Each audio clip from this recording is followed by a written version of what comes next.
Um,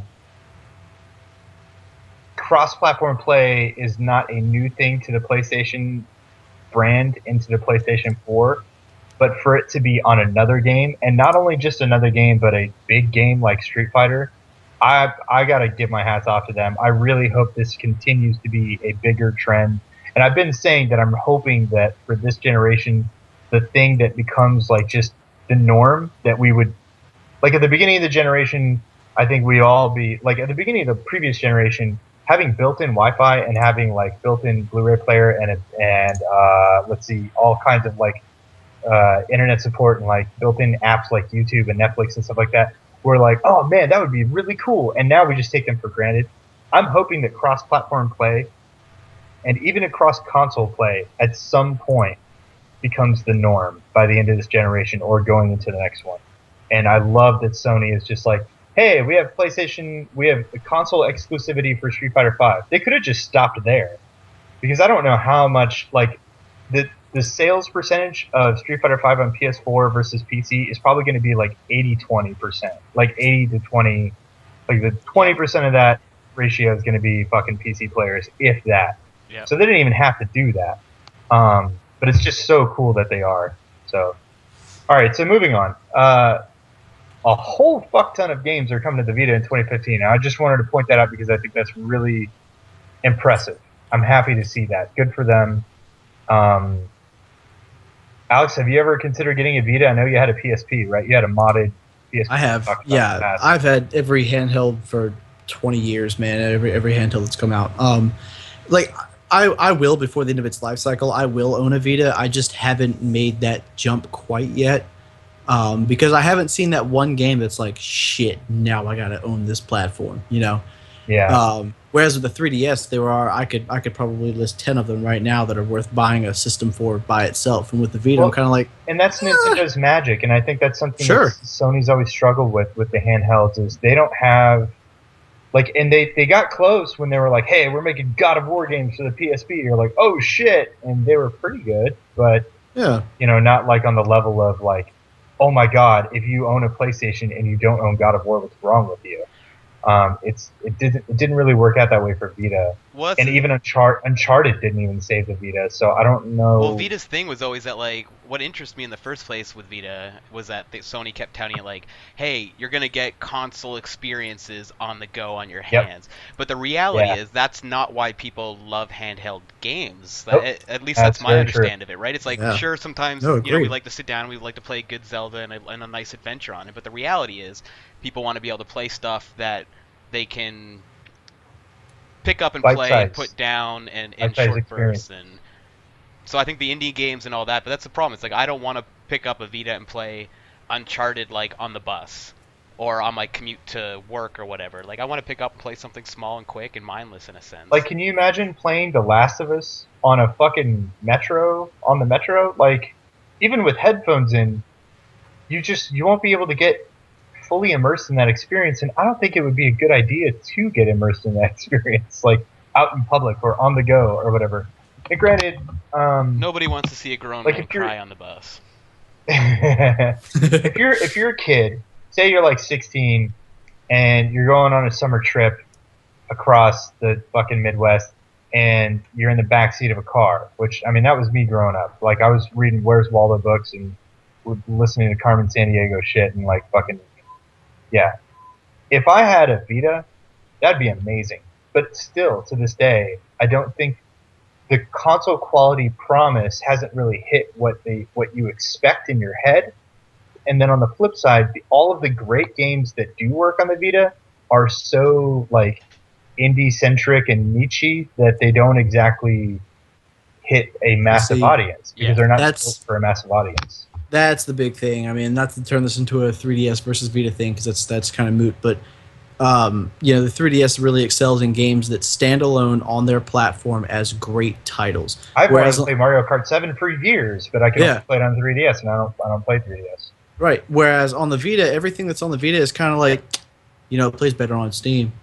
or it plays better on the PS4. It is that second life. Or it's just this like random one-off indie game, and it's kind of like, I mean, trust me, I really want to love it. I loved the PSP, even though it didn't have very many great PSP-centric titles. I like that someone else entered that handheld market and wasn't afraid to stay there. I just kind of hope that something happens with the Vita and they get an amazing title. So seeing all this stuff coming out in 2015 is pretty cool. I mean, I'd like to see the Vita enter more homes. That's for sure. Yeah, Shovel Knight and Banner Saga are both coming to the Vita. Shovel Knight has God of War in it. It has Kratos in it. So. Yeah, and Shuhei those are Yoshida, amazing man. games. Shuhei Yoshida. Oh no, that's time. He's in Super Time Force. Is going to be in Super Time Force, which is Super Time Force Ultra is the version that came to the Xbox One, so that is coming to the PS4, and I think also to the Vita. Like, it's a lot of cool shit is coming to the Vita. So if you have a Vita, or if you're thinking about getting a Vita, get hyped, son, because it's a good thing. Yeah, it's a good year for you. 2015 is going to be a great year, especially if you're not a PC gamer, because most of this stuff is like Steam backlog, or some Xbox Live Arcade game, or some PlayStation Network game, or something like that. It's all coming to the Vita. Fucking Resogun is coming to the Vita. Like, lots of cool shit is coming to the Vita. So speaking of that, Maniac Mansion Day of the Tentacle, Broken Age, and Grim Fandango are all coming to the PS4 in like serious fashion. Like, they look amazing. It's the full Broken Age. It's part 1 and part 2, because part 2 comes out later this year, or next year. Dude, we're about to have so much Double Fine up in our faces in the next year. Like, I think anybody who is hoping to see more come from Double Fine, the sales of these games is going to help that. So if you want to support them, buy this shit. Even if not for yourself, like, gift it to a friend. Support Double Fine, and you may see a Brutal Legend 2. Or you may see, like, Tim Schafer go out on a limb and make some fucking crazy new game that is more interesting than, these adventure games that might not really be your style. What's the deal with the Grim Fandango and Day of the Tentacle re-releases? Are they like upgrading those? Are they rebuilding those? Yes. Okay. They're so if you look at there's a cutscene or a trailer of Grim Fandango, and it's so funny because at first I was like, ooh, Jaggies, like, what is happening here? And then I realized that is the original, and even the original with the art style looks really fucking cool. And then you see, like, they cut to the made for a new engine or whatever. There's lighting effects that's really smooth. Like, it looks pretty sharp, man. Cool. I gotta say, this all looks really fucking cool. I'm impressed. Double Fine, man, they are doing good with Sony. I don't know if any of these or if all of these are coming to Xbox. I'm assuming Grim Fandango is definitely not coming to Xbox, because that project was like resurrected and made possible by PlayStation specifically. I wonder if Broken Age is coming to the Xbox One. I have a feeling it probably is. I hope so. I don't know about Day of the Tentacle. I think that was a bit of a shocker and an announcement and a surprise, so that might be a PlayStation thing. But man, they look cool. I'm really stoked. I'm stoked for Double Fine to be doing well this year. It's going to be sweet. So moving on to more PC stuff coming to the PlayStation. Killing Floor 2. Alex, I was telling you before the show, I have never played Killing Floor. I don't even know what the fuck Killing Floor is. That's crazy. What is it? Killing Floor is a game in which you select like a skin or a character. It's a lot like Left 4 Dead, where you pick a guy and you jump in with, I believe on Steam it was 4. It's been a couple of years since I played this, because I want to say Killing Floor came out in 2007, 2008. So it's been a few years. I apologize if I'm rusty. I didn't look this up. But you jump in and you play with, I want to say, like 3 other people. And you kind of run through and fend off zombies. Now, where it's different from Left 4 Dead is where in Left 4 Dead you're just trying to progress from one end of a level to another. Yeah, you're going point A to point B, checkpoint to checkpoint.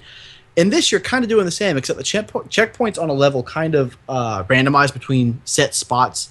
So it might be point A, it might end up being point D. And so you basically survive for 2 minutes or however long it may be. And then you run to that checkpoint where everyone gets locked in. And you can then buy more ammunition or better guns or whatever it may be, and then you progress onward. And you do this in a kind of, it's based on the Counter-Strike Source engine. It's a true mod turned like kind of full release game, in that it's one of those community things where it seems it's almost kind of half baked. It's not a huge AAA title, but it's a huge AAA community project mod thing that Valve sort of adopted and took under their wing. Huh.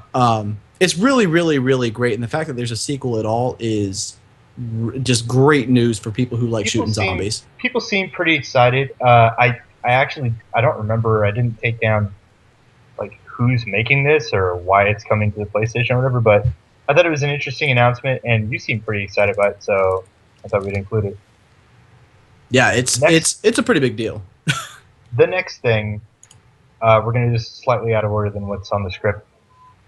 Bloodborne. We talked a little bit about Bloodborne before, and you said that it looked cool, and you're excited for Bloodborne because of the quicker pacing and stuff. There's two things that they talked about at the PlayStation Experience, and even at TGAs they talked a little bit about this. They showed a co-op gameplay trailer. That co-op gameplay, legit co-op gameplay, like you said, like a real other person that's there playing with you, as opposed to the weird interactive Demon Souls thing where there's like a passive, like another person that shows up. The summoning, yeah, which is actually really cool, though, I should add. I really like the summoning. I enjoyed it too, but it's certainly not for everyone. This is like straight up co-op gameplay. And I don't know. I need to go back and research some of this, but I wonder if the co-op gameplay is like sectioned off, or if you can play through the quote unquote campaign co-op. What do you think, Alex? Have you looked into that, or do you know what's going on with that yet? I have not looked into it, but I would be really shocked if you could just sit and play with one person through the entire thing, just because it sounds like that's not the case. Well, yeah, and it sounds like that's completely opposite of how From Software has always done things since forever.